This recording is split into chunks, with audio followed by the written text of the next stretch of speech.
Noun എന്താണ്? Noun എന്ന് പറയുമ്പോഴത്തേക്കും നൗൺ എന്ന് പറഞ്ഞ നെയിമിംഗ് വേർഡ്സ് ആണ്. അതായത് എന്തെങ്കിലും കാര്യത്തിന് പേര് കൊടുക്കാൻ ഉപയോഗിക്കുന്നത്. പ്ലേസ് ആവാം, തിങ് ആവാം, പേഴ്സൺ ആവാം, എന്തിനും പേര് കൊടുക്കാൻ, ആക്ഷനോ നമ്മുടെ ഫീലിംഗ്സ് എന്തെങ്കിലും പേര് എന്തിനൊക്കെ ഉപയോഗിക്കുന്നു. സോ അതിനെല്ലാം നൗൺ ആണ്. സോ പ്രോനൗൺ എന്താണ്? പ്രോനൗൺ എന്ന് പറയുന്നത് നൗണിന് പകരം ഉപയോഗിക്കുന്നത് എന്തോ അത് പ്രോനൗൺ ആണ്. കാരണം എപ്പോഴും റെപ്പറ്റേഷൻ ഓഫ് നൗൺ ഇല്ലാതാക്കുന്നതിന് വേണ്ടിയാണ് പ്രോനൗൺസ് ഉപയോഗിക്കുന്നത്. അപ്പോൾ രണ്ട് പോയിന്റ് മനസ്സിലായില്ലേ? A pronoun is used in place of a noun. It is used to avoid the repetition of a noun. Okay, ഇനി നൗണിന്റെ പ്രത്യേകത ഞാൻ പറയുന്നത് നൗൺ ആണ് നൗണിന്റെ പ്രധാനപ്പെട്ട പ്രവർത്തികൾ, നൗണിന്റെ പ്രധാനപ്പെട്ട ജോലി എന്ന് പറയുന്ന ഒരു സെന്റൻസ് നോക്കിയാൽ അതിൽ സബ്ജക്റ്റ് ആയിട്ട് ഇരിക്കുന്നതും അതിനൊക്കെ തന്നെ ഒരു സെന്റൻസ് നോക്കി കഴിഞ്ഞാൽ അതിൽ ഒബ്ജക്റ്റ് ആയിട്ട് ഇരിക്കുന്നതും ഒക്കെ നൗൺ ആയിരിക്കും. ഓക്കെ, അപ്പം നൗണിനെ ഈ രണ്ട് സബ്ജക്റ്റ് ആയിട്ട് ഒബ്ജക്റ്റ് ആയിട്ട് മാത്രമേ കാണാൻ പറ്റുള്ളൂ എന്ന് വെച്ചാൽ അല്ല. അപ്പൊ നമ്മൾ പ്രധാനമായിട്ട് സെന്റൻസ് നോക്കിയാൽ സബ്ജക്റ്റ് ആയിട്ട് ഇരിക്കുന്ന ഒരു നൗൺ ആയിരിക്കും.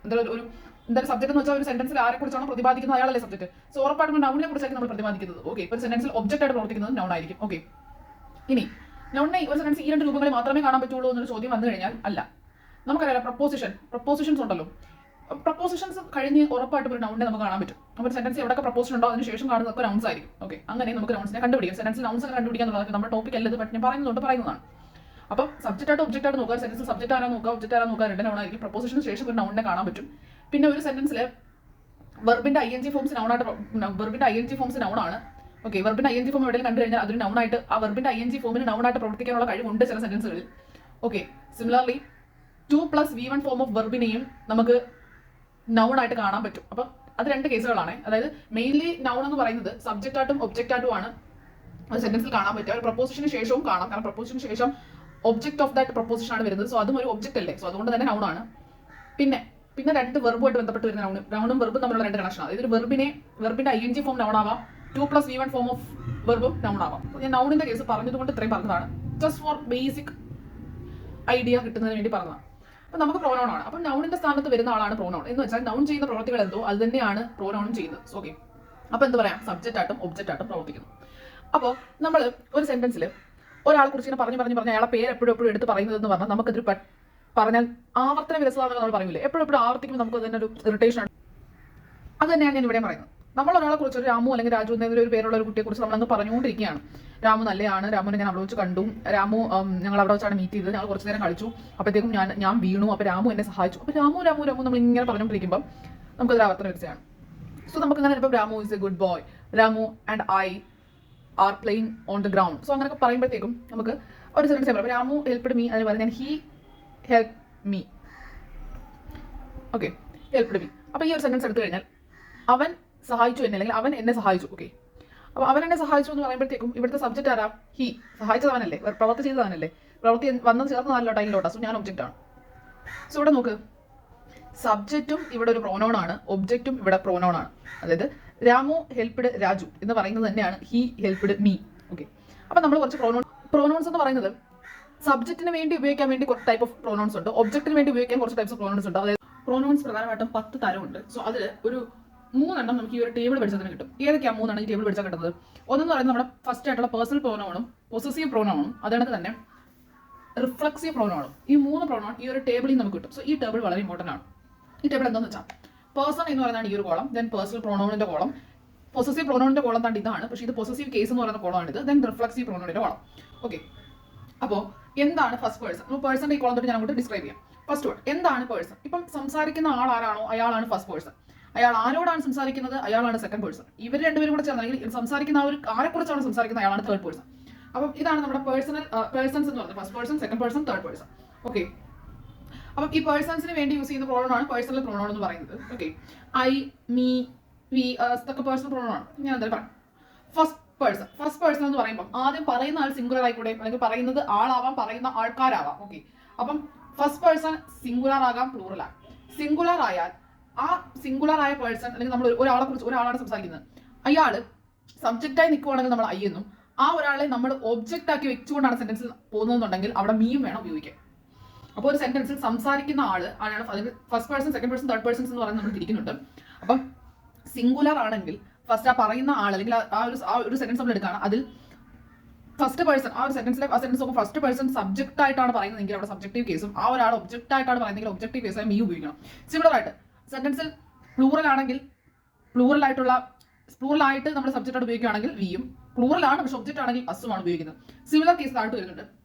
അതെല്ലാം ഇത് തന്നെയാണ്. സെക്കൻഡ് പേഴ്സൺ എന്ന് പറയുമ്പോൾ നമ്മളിപ്പോൾ രണ്ടാമത്തെ ആൾ ഒരു കാര്യം അടുത്താണ് നമ്മളടുത്ത് പറയുമല്ലോ. സോ അത് ഒരാളാകാം അല്ലെങ്കിൽ ആൾക്കാരാകാം ഇല്ലേ. സോ അതുകൊണ്ട് തന്നെ പക്ഷേ ഇവിടെ പ്രത്യേകം എന്ന് വെച്ചാൽ നമ്മൾ സിംഗുലർ ആയാലും പ്ലൂറൽ ആയാലും യു ആണ്. യു എന്ന് വെച്ചാൽ അതിനൊരു ന്യൂട്രാലിറ്റി ആണുള്ളത്, ന്യൂട്രാലിറ്റി. അതായത് സിംഗുലർ ഒന്നും പ്ലൂറൽ ഒന്നും പറയാൻ പറ്റത്തില്ല. നമ്മളിപ്പോൾ യു എന്ന് വെച്ചാൽ പറയുമ്പോഴത്തേക്കും നീ എന്നുള്ള അർത്ഥം നിങ്ങളെന്ന അർത്ഥം അവിടെ വരുന്നുണ്ട്. സോ യു അതിന്റെ ഒബ്ജക്റ്റീവ് കേസും യു തന്നെയാണ്. നമുക്ക് യുവിന്റെ സബ്ജക്റ്റീവ് കേസും ഒബ്ജക്റ്റീവ് കേസും യു ആണ്. പൊസസീവ് പ്രോനൗൺ യുവേഴ്സ് ആണ്. പൊസസീവ് അഡ്ജക്റ്റീവ് യുവർ ആണ്. Then reflexive pronoun your self ആണ്. നമ്മൾ യുവിനെ സിംഗുലർ ആയിട്ടാണ് കണക്കാക്കുന്നതെങ്കിൽ യുവർ സെൽഫും, നമ്മൾ ഈ യുവിനെ പ്ലൂറൽ ആയിട്ടാണ് കണക്കാക്കുന്നതെങ്കിൽ യുവർ സെൽസും. കാരണം കണ്ടോ, ഈ SLVES എന്ന് പറയുന്നത് പ്ലൂറലിന് വേണ്ടിയാണ്. സെൽഫ് എന്ന് വെച്ചാൽ സിംഗുലർ, സെൽസ് എന്ന് വെച്ചാൽ പ്ലൂറൽ. ഓക്കെ, ഇനി തേർഡ് പേഴ്സൺ നമ്മൾ ഒരിടത്ത് പറയുമല്ലോ, അതാണ് തേർഡ് പേഴ്സൺ. ആ തേർഡ് പേഴ്സൺ എന്ന് പറയുന്ന ആൾ സിംഗുലർ ആയിട്ട് നിൽക്കുകയാണ്. പക്ഷെ സിംഗുലർ ആകുമ്പോൾ തന്നെ സബ്ജക്റ്റ് ആവും ഒബ്ജക്റ്റ് ആവും. സബ്ജക്റ്റ് ആവുന്ന സിംഗുലർ ഹിം, ഹെർ, ഇറ്റൊക്കെയാണ്. അതായത് ആ സിംഗുലർ തന്നെ ജെൻഡറിനകത്ത് പറഞ്ഞിട്ടുണ്ട്. ജെൻഡറിനകത്ത് കൊടുത്തിരിക്കുന്നവരാണ് ഹി, മെയിൽ ജെൻഡർ ആണെങ്കിൽ ഹി ഹിം, ഫീമെയിൽ ആണെങ്കിൽ ഷീ ഇറ്റ്, വല്ല സാധനങ്ങൾക്കാണെങ്കിൽ ഇറ്റ് എന്നുള്ളതാണ്. ഇറ്റ് ഇവിടെ ഇറ്റ് തന്നെയാണ്. തേർഡ് പേഴ്സൺ പ്ലൂറൽ ആണെങ്കിൽ ദേ ആണ്. അത് ഒബ്ജക്റ്റീവ് കേസ് ആണെങ്കിൽ ദം ആണ്. പൊസസീവ് അഡ്ജക്റ്റീവ് ആണെങ്കിൽ ദേർ ആണ്. പൊസസീവ് പ്രോനൗൺ ആണെങ്കിൽ ദേവേഴ്സ് ആണ്. റിഫ്ലക്സീവ് ആണെങ്കിൽ ദം സെൽസ്. കാരണം പ്ലൂറൽ ആയതുകൊണ്ട് സെൽസ്. ഓക്കെ, അപ്പം ഇത് വളരെ ഇമ്പോർട്ടൻ്റ് ആയിട്ടുള്ള ടേബിൾ ആണ്. കാരണം ഈ ടേബിൾ പഠിച്ചു കഴിഞ്ഞാൽ നമ്മൾ പ്രധാനപ്പെട്ട 3 കാറ്റഗറി ഓഫ് പ്രോനൗൺ ഇവിടെ തീർക്കുകയാണ്. ഏതാ? പേഴ്സണൽ പ്രോനൗണും പൊസസീവ് പ്രോനൗണും അതേകണക്ക് തന്നെ റിഫ്ലക്സീവ് പ്രോനൗൺ. ഇവിടെ ഒരു കേസ് നിങ്ങൾ ശ്രദ്ധിച്ചായിരുന്നു. എന്താണ് ഈ പൊസസീവ് അഡ്ജക്റ്റീവ് എന്ന് ആർക്കെങ്കിലും ഡൗട്ട് വന്നതാണ്. പൊസസീവ് അഡ്ജക്റ്റീവ് എന്ന് പറഞ്ഞു കഴിഞ്ഞാൽ അഡ്ജക്റ്റീവിനെ കുറിച്ച് പഠിക്കുമ്പോൾ നമ്മൾ അത് പൊസസീവ് അഡ്ജക്റ്റീവ് എന്താണെന്ന് കുറച്ചുകൂടെ ഡീറ്റെയിൽ ആയിട്ട് നമുക്ക് നോക്കാം. ഇപ്പൊ ജസ്റ്റ് ഒന്ന് ആലോചിക്കുക, അഡ്ജക്റ്റീവ്സ് എന്താണ്? അഡ്ജക്റ്റീവ്സ് മെയിൻലി എന്തായിരിക്കും? ഒരു നൗണിനെ വിശേഷിപ്പിക്കാനാണ് മെയിൻലി അഡ്ജക്റ്റീവ്സ്. അത് മാത്രമല്ല അഡ്ജക്റ്റീവ് എന്താണെന്ന് ഞാൻ പറയാം. ഏകദേശം നമ്മൾ ബേസ് പറയുവാണെങ്കിൽ അഡ്ജക്റ്റീവ് ഒരു നൗണിനെ ഡിസ്ക്രൈബ് ചെയ്യാൻ ഉപയോഗിക്കുന്നതാണ്. സോ ഒരു നൗണിനെ ഡിസ്ക്രൈബ് ചെയ്യാൻ വേണ്ടിയാണ് ഇവർ ഉപയോഗിക്കുന്നത്. ഓക്കെ, അതായത് മൈ ബുക്ക് എന്ന് പറഞ്ഞാൽ എന്റേത്, എൻ്റെ ഒരു പൊസഷൻ, അതായത് എൻ്റെ ഒരു പൊസഷൻ അവിടെ കാണിക്കുകയാണ്. പക്ഷെ മൈ ബുക്ക് എന്ന് പറയുമ്പോൾ എൻ്റെ book. So that book is mine എന്ന് പറയുമ്പോഴത്തേക്കും അത് എന്റെയാണ്. അപ്പോൾ അവിടെ ഒരു മൈയും മൈനും തമ്മിലുള്ള ഒരു വ്യത്യാസം, അതായത് പൊസസീവ് അഡ്ജക്റ്റീവ് ചെറിയൊരു കൺഫ്യൂസിംഗ് ഏരിയ ആണ്. ഞാൻ വൃത്തിക്ക് നിങ്ങൾക്ക് പറഞ്ഞു തരാം. അങ്ങോട്ട് ബേസ് തുടങ്ങുന്നതേ എന്താണ് പ്രോനൗൺ. അപ്പോൾ പ്രോനൗണിന്റെ ക്ലാസിഫിക്കേഷൻസ് ആണ് 3 ക്ലാസിഫിക്കേഷൻ ഈ ഒറ്റ ടേബിൾ നമ്മൾ അതുപോലെ പഠിക്കാം. ബിക്കോസ് ഈ ടേബിൾ വളരെ ഇമ്പോർട്ടൻ്റ് ആണ്. ഇനി അപ്പോൾ ഞാൻ പേഴ്സണലും പൊസസീവും പറഞ്ഞില്ലേ. അപ്പോൾ പേഴ്സണലും പൊസസീവ് റിഫ്ലക്സീവ് 3 പറഞ്ഞു. നമ്മൾ ടോട്ടൽ 10 ഉണ്ട്. അതിൽ 3 ബൈ 7 ആണ് നമുക്ക് പഠിക്കുന്നത്. അത് ഏതൊക്കെയാണ് നോക്കാം.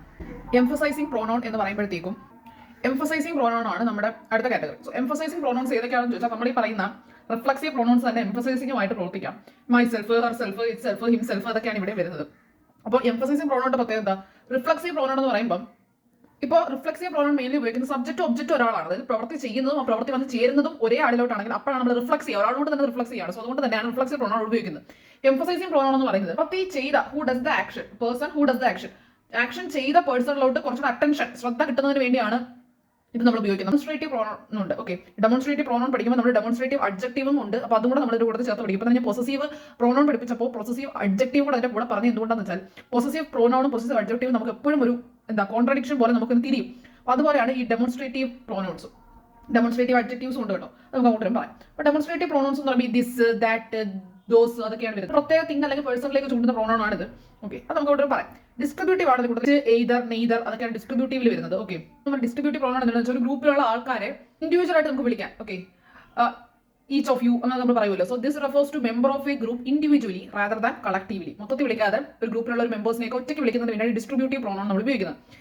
റെസിപ്രോക്കൽ ആണ് ഏറ്റവും സിമ്പിൾ പ്രോനൗൺ എന്ന് പറയുന്നത്. ബിക്കോസ് റെസിപ്രോക്കേറ്റിംഗ് പ്രോനൗൺസ് രണ്ടെണ്ണേ ഉള്ളൂ. ഒന്ന് ഈച്ച് അതറും, ഒന്ന് വൺ അനദറും. ഈച്ച് അതർ എന്ന് ചോദിച്ചു കഴിഞ്ഞാൽ നമ്മൾ പരസ്പരം 2 പേർക്ക് ഉള്ള രീതിക്കാണ് നമ്മൾ ഈച്ച് അതർ ഉപയോഗിക്കുന്നത്. എക്സാമ്പിൾ എന്ന് പറയുമ്പോൾ ഇപ്പം Raju and Sita love each other. Okay, അപ്പം അവർ 2 പേർക്കും ഇടയിലുള്ള കാര്യങ്ങൾ പറയാം. വൺ അനദർ എന്ന് പറയുമ്പോൾ 2-ൽ കൂടുതൽ ആൾക്കാരുണ്ടെങ്കിലാണ് നമ്മൾ വൺ അനദർ ഉപയോഗിക്കുന്നത്. Okay, one another. ഓക്കെ, അതൊക്കെ റിലേറ്റീവ് പ്രോനൗൺ നമ്മൾ ഹൂ, ഹൂസ്, ഹൂം, വിച്ച് അതൊക്കെയാണ് relative pronouns. Then interrogative pronoun ഉണ്ട്. അതും ഇതാണ് തന്നെയാണ്. ഹൂ, ഹൂം രണ്ടും ഏകദേശം ഇതിനകത്ത് 2 വരുന്ന ഒരേ ഇത് തന്നെയാണ്. ദെൻ രണ്ടിനും ഉപയോഗം വേറെയാണ്. ഇനി അടുത്ത ലാസ്റ്റ് ആണ് ഇൻഡെഫിനിറ്റ് പ്രോനൗൺസ് എന്ന് പറഞ്ഞാൽ indefinite pronouns everybody, nobody, somebody, others, another അങ്ങനെ നമ്മൾ മറ്റേ അതുണ്ടല്ലോ, അതാണ് നമ്മൾ ഇവിടെ വരുന്നത്. ഓക്കെ, ഇനി നമുക്ക് കുറിച്ച് പറയാം. അതൊക്കെ പറഞ്ഞു പോയ കുറച്ച് കാര്യങ്ങളുണ്ടായിരുന്നു. റിഫ്ലക്സീവ് പ്രോനൗൺ തന്നെ എംഫസൈസിംഗ് പ്രോനൗണും സെയിം തന്നെയാണ്. അപ്പോൾ എംഫസൈസിംഗ് പ്രോനൗൺ എന്തിനാണെന്ന് ചോദിച്ചു കഴിഞ്ഞാൽ മീനിങ്ങിനല്ല, ഹൈലൈറ്റ് ചെയ്യുന്നതിന് വേണ്ടിയാണ് ഇവർ ഒബ്ജക്റ്റും സബ്ജക്റ്റും ഒരേ ആളായി കഴിഞ്ഞാൽ റിഫ്ലക്സീവ് പ്രോനൗൺ. ജസ്റ്റ് ഒരു ഹൈലൈറ്റിന് വേണ്ടിയാണ് നമ്മുടെ എംഫാറ്റിക് പ്രോനൗൺസ് ഉപയോഗിക്കുന്നത്. അതിനൊരു എക്സാമ്പിൾ പറയാം. I did the work myself. അപ്പം നമുക്ക് ഡിഡ് എന്നതാണ് ഇവിടുത്തെ verb. Okay, I did the work myself. ഇത് സബ്ജക്റ്റും ഒബ്ജക്റ്റും ഐ തന്നെയാണ്. സോ അതുകൊണ്ട് തന്നെ ഐയുടെ റിഫ്ലക്സ് ആയിട്ടുള്ള മൈസെൽഫ് ആണ് ഇവിടെ ഉപയോഗിച്ചിരിക്കുന്നത്. സോ ഐ സബ്ജക്റ്റും ഒബ്ജക്റ്റും ആണ്, ഐ തന്നെയാണ് മൈസെൽഫ്. സോ ഞാൻ സ്വന്തമായിട്ട് ആ ജോലി ചെയ്തു. I did the work myself. ഞാൻ റിഫ്ലക്സീവ് ആണ് ഇവിടെ. നോക്ക് താഴെ നോക്ക്, ഡിഡ് എന്ന വെർബ് തന്നെ ഇവിടെ.